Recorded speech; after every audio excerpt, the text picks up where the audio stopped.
Crack. The sound of palm meeting cheek split the marble calm. Your briefcase burst open, orders, dockets, sealed memos sliding under polished Italian shoes. 20 feet from your bench of respect, under chandeliers worth more than some towns. They decided who you were. But rewind, just minutes earlier. You hadn't walked into that ballroom as an interloper. You entered as if you belonged, because you did. The invitation had been embossed, the kind of vellum thick enough to press, flowers between. The gold leaf lettering didn't lie. Annual Bancroft Family Foundation Gala. Billionaire surnames layered on the program like a tapestry of power. Armani, Dior, Chanel, thread counts competing with titles. You fit the frame, draped in black, satin, the line of your gown as precise as a verdict. The orchestra played what was supposed to be background, soft cellos, safe waltzes, but you heard the undertone, the expectation in the air. You were not meant to disturb the arrangement. Heads turned, not at the donors who floated in like royalty, but at you. Their gazes said it before their lips dared. You don't belong here. It wasn't new. You'd stood at podiums where they whispered the same thing. You'd signed deals. Across tables where the smirk said louder than words, "Stay in your lane." But tonight felt different. Tonight the sneer wasn't subtle. By the time champagne flutes clinked, the first insult arrived. A silver-haired banker leaned down, his cufflinks reflecting the chandeliers, and hissed just enough for others to hear. "Bold of you to show up, considering. Well, considering you people don't usually get a seat at this table." A ripple of laughter followed. Polite, masked, but sharp enough to cut. The kind of laugh that was a knife disguised as applause. You didn't flinch. Instead, you adjusted. The strap of your clutch, the one with a single platinum pin fastened discreetly at the corner. Few noticed. Those who did looked away too quickly. Dinner was served. Crystal stemware filled, forks laid with the precision of a surgeon's scalpel. Conversations rose, collided, and circled back like tides. Then the crescendo. The heir himself, the Bancroft son, groomed in arrogance as much as in silk, stepped into your orbit. The music had lulled, the speeches not yet begun. He carried the arrogance of a man who had never been told no. His tuxedo cut to suggest old money couldn't be tailored, only inherited. He looked at you, eyes lingering a second too long, and then he sneered for the entire room to catch. "Tell me," he said loudly enough to silence two nearby tables. "What's it like playing dress-up in a world that will never be yours?" The word struck before the hand did. His palm, sudden, sharp, humiliating, not even hidden behind civility. It wasn't rage.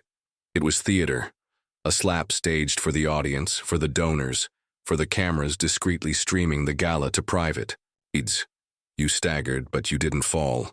Your clutch slipped, scattering papers you had not planned to reveal. Not yet. Bronze-sealed documents, board directives, contracts still unsigned. The laughter swelled, cruel and eager, filling every corner of that ballroom. They thought it ended there. A room full of billionaires, crystal and chandeliers, and you. Reduced. To a spectacle. The orchestra stopped mid-bow.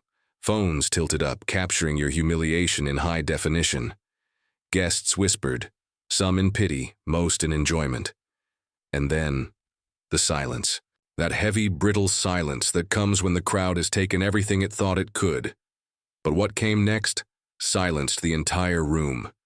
The sting still lingered on your cheek, but the heavier weight was in the silence that followed.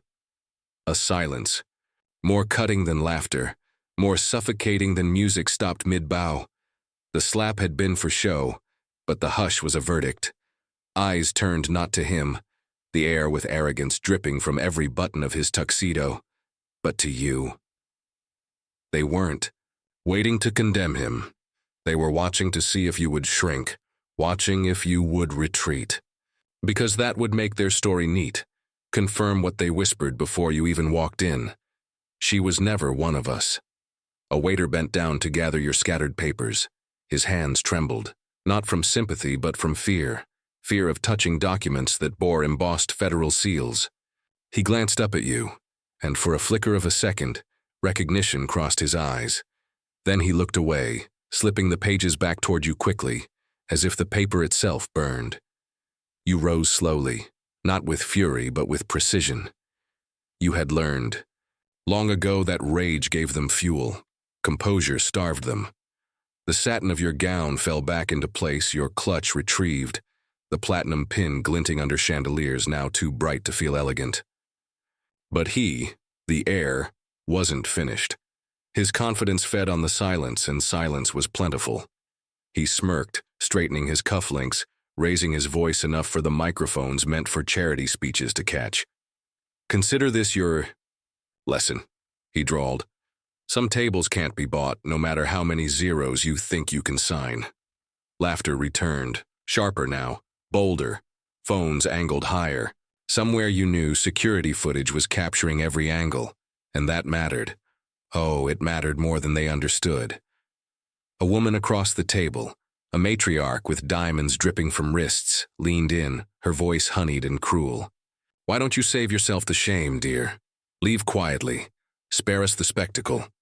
Her words stung less than the slap, but their venom was colder. They weren't mocking you for amusement now. They were trying to erase you, usher you out of the frame like stage hands clearing a prop. You let the silence stretch. You let them think they had written the ending. Then, slowly, you gathered the papers they had forced into the open. One page in particular, the one stamped not in gold but in the heavy black ink of federal authority, rested on top. You didn't reveal it. Not yet. Just let it catch the corner of a camera phone, a seal half glimpsed. Foreshadowing written. In bureaucratic ink, the orchestra dared a single note, testing if the room might return to civility. It didn't. A shout rose instead, not from you, but from a younger guest at the far table, phone still raised. Did he just hit her? Did everyone see that? The words cracked the veneer, murmurs erupted.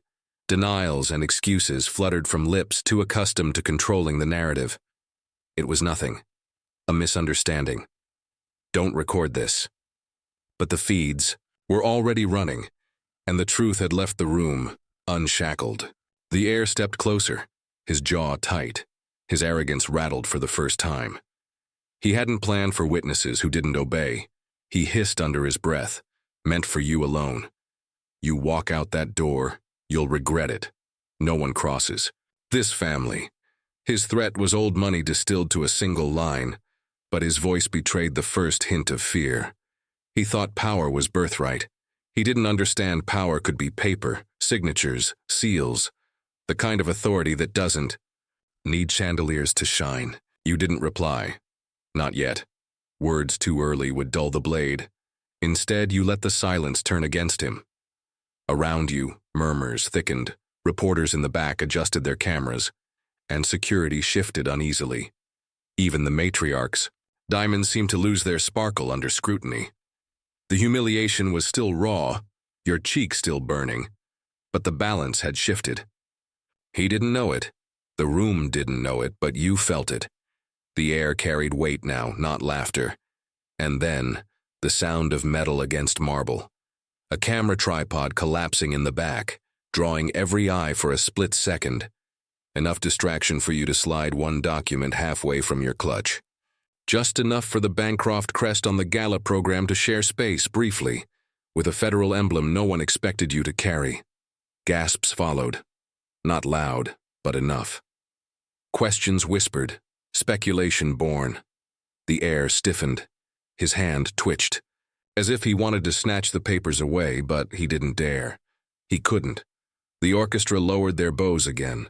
This wasn't music anymore. This was a stage. And you weren't the spectacle they thought. You were the storm. But what came next silenced the entire room. You could feel the room tilt as if the chandeliers themselves were leaning in to listen. The crest on the Gala program and the federal emblem you'd flashed like a secret map were now twinned in the oxygen of the ballroom. Conversations stuttered. Napkins paused mid-fold. Someone cleared their throat and then checked their phone as if the screen had become a mirror for shame.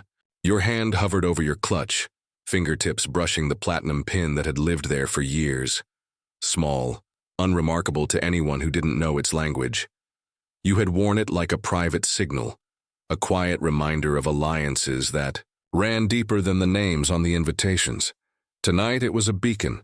A staffer, young, too eager to be useful, moved toward you under the guise of collecting your plate. His eyes flicked to the document peeking from your clutch, then to your face, and in that instant something passed between you. Not exactly recognition, but the tremor of someone who had been given instructions in whispers and sealed envelopes. He nodded almost imperceptibly and stepped back, as if to let you breathe and to let the moment unfold. The heir's bravado was fraying. He motioned to security, a subtle flick that meant, "Take care of this." Two men in crisp black suits bristled to life, approaching with the businesslike calm of men used to moving problems off stage. They reached for your arm, polite hands designed to feel like help. The matriarch frowned, the diamond necklace catching light in a way that felt accusatory. "You have to go," one of the guards murmured. "It's best for everyone. You let them close. You let them think the physical proximity would intimidate you. It didn't. Instead, you adjusted the cuff of your sleeve and, with a measured breath, produced the thing they hadn't properly noticed before. A black Centurion card, the kind of corporate access card that smelled faintly of leather and authority. It slid from the inner pocket and into the palm of your hand, the engraved number catching a slant of chandelier light, like a tiny headline. The guard's fingers hesitated. The heir's jaw tightened, as if he had tasted metal where he expected cotton. That tiny card was a key, but only to those who knew which doors it opened, the kind that didn't answer to lineage or charm, but to legal instruments and board votes. Phones recorded, eyes widened. The staffer who had stepped back now stepped forward, his voice low and urgent. "Madam, this is above my pay grade. You shouldn't—" "You should," you said quietly, and the word landed like a gavel. "You should have checked who you were addressing before you decided to slap me." The murmurs grew teeth. Somewhere near the stage, a reporter adjusted a mic, suddenly, smelling a story that could devour the evening and the family's reputation. The heir's arrogance had been confident because it had been unchecked. Now it felt exposed. You let your hand rest on the clutch. Beneath the platinum pin, there was another item, thicker, heavier, a bronze-sealed envelope, the kind stamped with a county clerk's mark and a federal filing code. You had carried it hidden for reasons you rarely explained.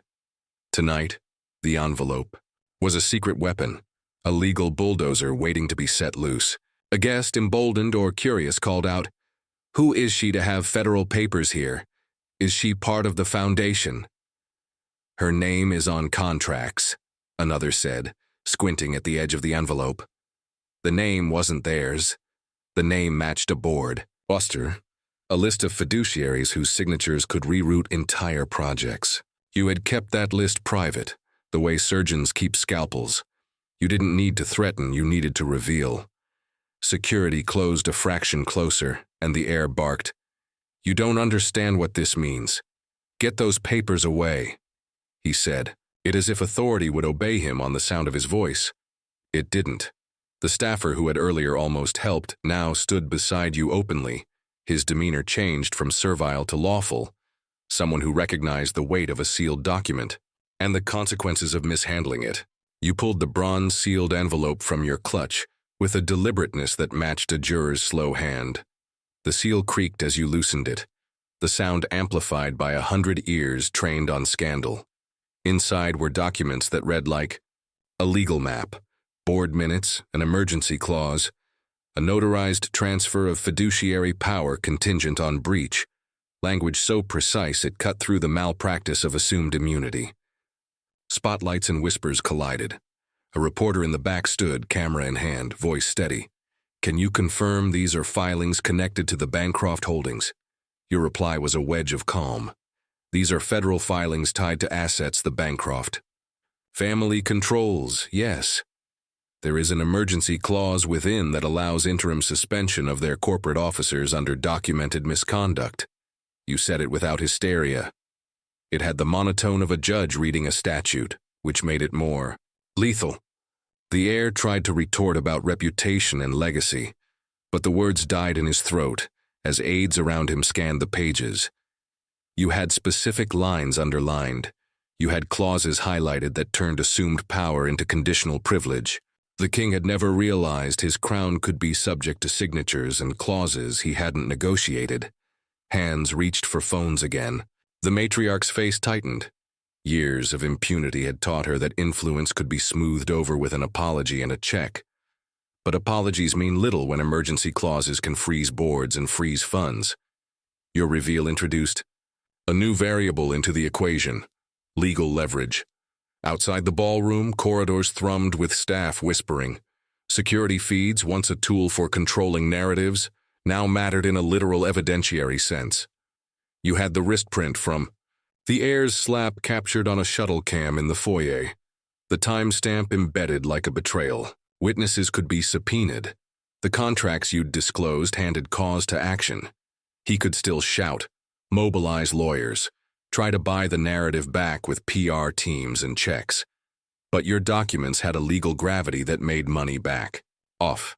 This was no longer about etiquette. It was corporate law and federal procedure, language that pried open doors the heir had assumed were welded shut. The matriarch's pearls clicked as she stood, her voice trembling with that practiced calm that had once silenced boardrooms. You will regret this, she warned, which by her mouth sounded less like a threat and more like a confession. Regret is a legal term when it freezes accounts, you replied. The words were measured, surgical. The platinum pin at your collar seemed to pulse, a motif reappearing, echoing authority in another form. A murmur traveled through the room. Even the orchestra had stopped tuning. Someone farther back whispered, "Is she an owner? Is she a trustee?" The staffer who had first noticed you, now an unlikely ally, said, "She represents a coalition with rights to emergency oversight." His voice carried because he was someone whose job hinged on procedure. He knew where the signatures sat. He knew who had signed consent. You laid the envelope on the lacquered table between you. It made a small, deliberate sound, like a judge dropping a gavel. The ballroom no longer felt like a room built to hide transgressions. It felt like a courthouse without the usual formality. The audience now both jury and witness. Phone recordings multiplied, and the implications began to unfurl beyond the chandeliers. But what came next made half the room gasp and the other half reach for their attorneys. The gasp carried like a tide through the ballroom, rising in volume before pulling back into a cold hush. Every crystal glass trembled on its stem, not from earthquake but from collective realization. The documents spread before you weren't just paper. They were a guillotine dressed in legal ink. The heir's smirk faltered, his breath catching, in the same tuxedoed chest that had swaggered only minutes ago. For the first time in his silk-threaded life, he didn't look untouchable. He looked cornered. Those aren't binding," he stammered, his voice reaching for control but breaking like cheap glass. This is just theater. My father. He'll shut this down." But the word binding had already landed in the ears of people who mattered. The aides, the assistants, the other billionaires who lived on contracts the way lungs live on oxygen. They understood. Theater was applause. Clauses were weapons. And you weren't here for applause. You tapped the envelope with a manicured nail, the sound sharp, deliberate. Theater ends when federal seals are stamped. You should know this. But then again, privilege rarely studies procedure. The matriarch inhaled sharply, her diamond bracelets clinking like shackles. Her voice, once syruped in social dominance, now cracked under the chandeliers. Who gave you this authority? Who dared sign you in? You let the pause linger, savoring the tension like a cellist drawing a bow across strings. Then, with quiet gravity, you placed the platinum pin flat on the table. Odd, it gleamed, catching the stage lights, reflecting tiny daggers of white across the linen. This, you said, wasn't given. It was earned. A murmur rippled. Someone whispered, "She's with the oversight board." Another voice countered, "No, higher. Look at the seal. That's not corporate. That's federal." The orchestra sat frozen, bows still midair. Even they, musicians paid to ignore scandals, leaned forward as if the next note depended on your words. You unfolded the first page, reading aloud in a voice steady as iron. Clause 14, subsection B. In the event of documented misconduct or reputational risk exceeding threshold, the board reserves the right to execute an emergency freeze pending investigation. The heir lunged forward, trying to snatch the page, but security hesitated. The hesitation was everything. For the first time, their bodies no longer leaned toward protecting him. They leaned toward protecting their own liability. A single hesitation had turned him from master to risk. Phones tilted higher. Reporters mouthed silently into cameras. One aide clutched pearls they didn't own, whispering, "She's not bluffing. Look at the seals, she can suspend them tonight." The matriarch slammed her hand against the table, crystal rattling. "You dare!" You cut her off with a quiet slice of words. "You told me to know my place. Now you'll learn yours." The crowd reacted like gunfire. Gasps, whispers, a low drone of disbelief. Those who once laughed now hid their mouths, unsure which side of history their faces would land on when the footage replayed tomorrow. And then it happened. One of the board members, gray-haired, trembling but still lucid enough to know survival, stood. His chair screeched back across marble, a sound more dramatic than any symphony. I motion for immediate review. Interim suspension of Bancroft executive powers pending investigation. The words detonated. This wasn't performance anymore. This was process. The heir's mouth opened, closed, opened again, like a fish, dragged gasping into open air. His hand trembled as if reaching for a lifeline that wasn't there. The matriarch's diamonds dimmed in the harsh reality of process overtaking privilege. You didn't smile. Smiling would make it personal. This wasn't personal. This was structural. You had placed a lever beneath a gilded empire, and with one clause, you'd shifted the ground. Security froze, waiting for instruction that no longer came. Their earpieces buzzed, but the orders were conflicting, contradictory. "Stand down," one voice urged. "Protect the family," another commanded. Confusion meant opportunity. You stood, slowly, deliberately, gathering the papers. The room's eyes followed your hands, as if the power itself was in the parchment. But it wasn't. The power was in the way you held it, unflinching, unapologetic. And then the sound. A dozen phones buzzing at once, alerts lighting up screens. News agencies already pushing. Billionaire heir accused of public assault amid Gala chaos. Headlines were faster than spin. The narrative had left the building. The heir collapsed into his chair, pale, lips trembling with a phrase he couldn't form. He had lived his life in rooms where money erased consequences. Tonight he learned some consequences were written in ink no check could buy. But what came next silenced the entire room. The air tasted metallic now, not from the champagne, but from adrenaline and the sudden sharp scent of accountability. People who had been polishing their reputations all evening now fumbled with them like fragile heirlooms. You could see it. In their hands, the way a senator clutched his program, the way a philanthropist's smile tightened until it looked like a mask being pulled at the seams. You let them stew. There was no rush. Haste would spoil precision. You had watched entire careers dismantle themselves over sloppy triumphs. This moment required patience. You smoothed the edge of the sealed folder and let your voice fall into the hush, the kind of hush that reads like a court waiting for a verdict. Clause 27, you said, as if reading the minutes of an old both luminous and inevitable song. Mandatory review of executive conduct, immediate provisional suspension pending independent audit. And you tapped the platinum pin at your collar with the grace of a metronome, a temporary transfer of fiduciary oversight to a neutral trustee. Murmurs swelled and then stilled.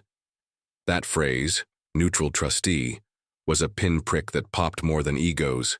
It popped illusions of unchecked sway. Countless men in tailored suits exchanged glances that looked like bargaining. Their legacy of influence had always relied on the opacity of deals and the elasticity of favors. Now, a neutral trustee was a light, fluorescent and merciless, turned on the ledger. At the back of the room, a lawyer you'd met in quieter negotiations cleared his throat and stood, voice thin but steady. "If the filings are valid, the board must comply," he said. "And compliance needs oversight." His eyes found yours. A small nod, the unspoken coordination of people who recognized law as armor. You gave him a single, almost imperceptible smile. Allies in the right places made all the difference. The air slammed his glass onto the table, the sound like a dropped gauntlet. "This is ridiculous," he spat. "You can't. Who gave you the authority?" His voice was thinner now, less command than plea, and you answered in the way you always did when words had to carry weight. With fact, with formality, with the finality of paperwork. Multiple signatures, emergency clause activated by documented misconduct, witness testimony already exists. Security, cameras captured the assault in the foyer at 8:12. There's time-stamped footage. You let the last part hang like a verdict. The air was suddenly full of watchers, not sympathizers. Someone near the stage whispered, "Foyer footage?" But the rest of the sentence died as aides checked watches, phones, private feeds. The ballroom's private turnout systems were meant to protect the host, not expose them. The systems were controlled until they weren't. "Can we see it?" a reporter demanded, already standing. Microphone extended like a scalpel seeking flesh. The staffer who had earlier shifted from servile to lawful nodded toward a smaller screen tucked behind the podium. Hands moved, and a live feed flickered onto a monitor for those closest. A grainy, unforgiving loop of the heir's hand striking your cheek in the foyer. In the frame, the stain of a moment looked small and monstrous at once. The matriarch's face lost color. She covered her mouth with a gloved hand as if the image were a contagion. Her composure, honed by decades of polishing appearances, cracked in one visible place. She had counted on apology and donation to smooth any ripple. She didn't count on timestamps and statutes. Your phone buzzed in your clutch, messages pouring in from counsel, from trustees, from someone in a DC office who had once met you, in a hallway, and made a note. The network you'd quietly built over the years hummed with activation. People you had helped in boardrooms, underwritten initiatives, placed in oversight roles. Their loyalty wasn't fealty. It was reciprocity, molded by competence. The room felt smaller because the world outside had begun to apply pressure in a way money couldn't blunt. The heir's allies moved into action, as trained as any battalion. His PR team whispered into ears, fingers flying across phones. You watched them orchestrate a damage control symphony that had worked for decades. Deny, distract, donate. The triad of privileged survival. But the mechanics of the emergency clause were not social media algorithms. They were legal gears that required signatures, votes, and paper trails. Then someone you hadn't expected to act. An outside donor with interests tied to the Bancroft holdings, Rose. She was not the matriarch's ally by blood but by contract. "If the board doesn't act," she said, voice steady, "we have to consider our own fiduciary duty." Eyes sharpened. That phrase, fiduciary duty, was invincible in a room that had always relied on favors over obligations. Contracts hadn't been written for sentiment. They had been written for survival. You could feel the momentum shift from social theater to institutional consequence. This was where the glass towers that hosted their wealth met the scaffolding of law. The heir began to look not like a man with a family name, but like a defendant waiting for indictment. Your presence at the table was no longer a perceived breach, but an operational pivot. People who had been complacent found themselves searching the rafters for precedent. You had, over time, prepared for this by ensuring the clauses were airtight, the timeline coherent, the witnesses placed. You had become, quietly, the architect of a collapse that had needed no melodrama, only correct procedure and perfect timing. In the swirl, the matriarch attempted an appeal to legacy, to philanthropy and reputation.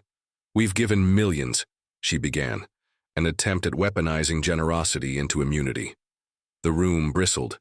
The phrase sounded hollow now, like a postcard. Apology. The word millions meant nothing compared to suspension and freeze. Money could still soothe reputations, but it couldn't retroactively seal a boardroom decision that protected corporate governance. You can donate until the ink runs dry, you said softly. But donations don't override emergency clauses. The sentence cut through the grandeur like a sharp wind through a silk tent. For those who had relied on money to avert consequence, the sentence registered as a personal affront. For those who lived by law, it registered as the plain truth. The heir's face turned a raw color. He lunged, words tumbling, threats half-formed. Legal teams now, lawyers, call them off. But lawyers could only move so fast when signatures and procedures were already in motion. The timing, your timing, had been surgical. Someone at the end of the room who until moments ago had been a patron of the evening now whispered, "I'll sign the motion. I can call the board." Hands rose, more hands than you expected, some reluctant, some resolute. The cascade began. You felt no triumph, only a cold, precise satisfaction. This wasn't about revenge in the melodramatic sense. It was about correction. You weren't tearing them down for spectacle. You were enforcing the rules they had claimed to live by, but had always bent to their wills. The heir's mouth opened and closed. Around him, aides were scrambling, phones lighting up with counsel. He was still a threat, of course. Money can always fund counters. And you had read his type, stubborn, entitled, dangerous when cornered. But the mechanism you'd set in motion was communal, not personal. It required more than one man's checkbook to stop. And then, as the board secretary's voice rose to call for an emergency vote, the heir did something reckless, something that would be replayed and parsed and litigated for weeks. He stood, a tall figure in a room that had shrunk to a panicked heartbeat, and pointed not at the law or at the documents, but at you. "You think you can take our name and our foundation?" he bellowed, voice raw. "You think you can just—" He didn't finish. His sentence was cut off by a sound that seemed to come from every corner. A phone playing back a recording. A voice, the heir's own, captured in an earlier conversation, saying, "We own the rules. Nobody tells us otherwise." The playback landed, like final evidence. It wasn't just a legal file now, it was a moral ledger.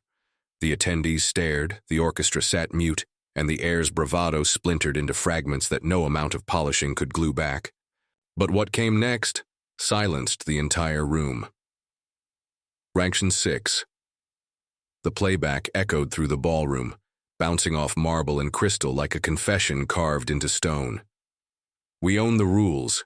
Nobody tells us otherwise." His own words, clear as glass, looping on half a dozen phones. You didn't need to raise your voice, you didn't need to argue. He had convicted himself in front of the very people who once worshipped the family name. The matriarch's hand clutched at her pearls as if they might shield her. The heir's face collapsed inward, his bravado melting into something rawer. Fear, naked and unfamiliar. For the first time in his life, the room wasn't bending around him. It was closing in. "Turn it off," he shouted, lunging at a phone. But security stepped between him and the guest he threatened. Not for his protection, for theirs. You caught the hesitation again. The telltale shift when paid enforcers realize the paycheck is outweighed by liability. You didn't move from your chair. Stillness was the sharper weapon. You rested your hands lightly on the bronze-sealed folder, fingertips steady as if you were anchoring the entire room. In a way, you were. The board secretary's voice cracked as he called for the motion. Effective immediately. Executive powers of the Bancroft family suspended pending investigation. The words fell like hammers. No orchestra cue, no applause, just finality. Gasps collided with whispers. A billionaire at the far end of the table rose, his silk tie trembling. "You can't. This will sink us all. Do you know how much money is in motion tonight?" You met his eyes without blinking. Some lessons cost millions. Tonight, one slap cost $1 billion. The line wasn't rehearsed, but it landed like scripture. A hush followed, broken only by the frantic clicking of reporters' keyboards and the muffled hum of phones buzzing with alerts. News feeds were alive. Luis Bancroft family suspended amid Gala chaos. Federal oversight triggered after assault. 1B deal frozen. The matriarch tried one last time. Her voice trembled, but she painted it with practiced dignity. You won't survive this. They'll turn on you next. Do you really think you're untouchable? You tilted your head slightly, the platinum pin catching the stage light again. I don't need to be untouchable, you replied. I only need the rules you ignored. A silence so heavy it felt physical followed. For decades, their name had written reality. Tonight, reality had written them out. The heir slumped back into his chair, his jaw set, eyes glassy. He looked less like a titan in waiting and more like a spoiled child caught with ink-stained hands. The arrogance had drained, only shame remained. Around him, allies were peeling away, quiet departures masked as phone calls, as restroom breaks, as sudden emergencies. You had seen this exodus before. When power falters, loyalty is the first to vanish, and then came the final blow. The lawyer who had earlier stood to acknowledge the filings now raised his voice again. Until the investigation concludes, all pending agreements are nullified. That includes tonight's deal. The transfer of assets valued at $1 billion is hereby frozen. The word frozen iced the air. Forks clinked back onto plates. Waiters stopped mid-step. Reporters' cameras whirred like predators scenting blood. The heir stared at you, disbelief written across every taut line of his face. You did this. You cost us everything. You didn't flinch. No, you did this the moment your hand met my face. The room absorbed the line like a final verdict. No one spoke, no one laughed. The orchestra lowered their instruments entirely. This wasn't a gala anymore. It was a reckoning. And then, just as the secretary began to gather the signed votes, a sharp sound cut through the silence. The clicking of polished heels across marble. Reporters shifted, cameras turned, and all eyes followed the sound toward the entrance. But what came next silenced the entire room. The click of heels echoed louder than the orchestra ever had, each step striking like punctuation across a page, already filled with ruin. Heads turned as the ballroom doors swung wide, revealing not another guest, not another heir, but an official presence, one no amount of donations could buy off. A federal oversight officer entered, flanked by two aides carrying leather portfolios embossed with the seal you had revealed earlier. Their arrival was no accident. You had not staged the timing, but you had anticipated it. When emergency clauses activate, calls move quickly, faster than legacy can react. The officer's gaze swept the room like a searchlight. Her expression was clinical, unreadable, the face of someone trained to wade through excuses like weeds. She stepped past the reporters, past the murmuring donors, and stopped directly at the table where humiliation had begun. Her eyes landed on the heir. We've received preliminary filings and corroborating evidence, she said flatly.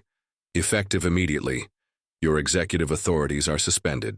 You will surrender all access credentials tonight. The words cracked louder than the slap that had started it all. The heir blanched, stammering, You can't. You don't know who we are. The officer didn't blink. Names don't alter statutes. Security hesitated only for a second before moving toward him. Not to defend, but to collect. Phones captured every angle as his wallet was opened. His cards confiscated.